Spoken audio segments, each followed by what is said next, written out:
Salut à tous les price actionneurs. Avant de regarder la vidéo, lisez le disclaimer.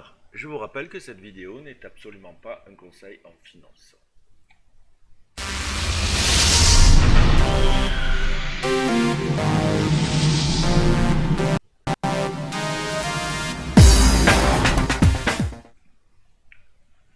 Bienvenue à tous sur notre Market Open. Donc le DAX, hier, on a closé sur une belle mèche, un beau marteau ici sur la moyenne mobile.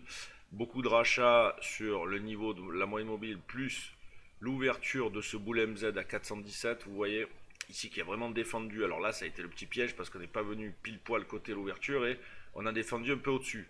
Donc il faut faire attention quand on arrive sur une ZA, c'est clair, parce que même au niveau des algorithmes, on a souvent une première couche au-dessus, au milieu et en bas. C'est ce qu'on appelle les zones de bruit.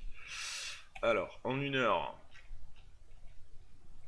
là, on peut voir que notre ouverture sur gap vient nous faire combler le deuxième gap de continuation ici de la petite tendance bearish. Mais attention, une mèche quand même proéminente d'ouverture. En 5 minutes, les investisseurs auraient préféré, suite à cette belle spike, puisqu'un gap en price action en fait représente une spike, c'est-à-dire un bon gros MZ, ils auraient mis un peu plus de suivi. Bon, là, ceci dit, on s'arrête au niveau de la bougie d'open, donc c'est pas mal pour maintenir. On revient sur le niveau de break, le gap break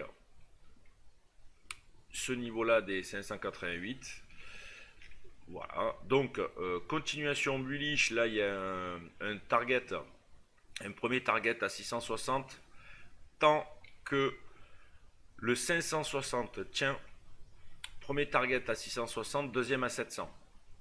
Top de range. Là, c'est clair, net et précis. Suite à la spike, il n'y a rien d'autre à faire. On a fait un flag, ça peut monter en escalier tout simplement, c'est-à-dire en stairs pattern. Mais en tout cas, tant que le 560 ne lâche pas, il n'y a pas de souci. Ça reste 60% bullish dans notre grosse zone de ranging daily, bien évidemment.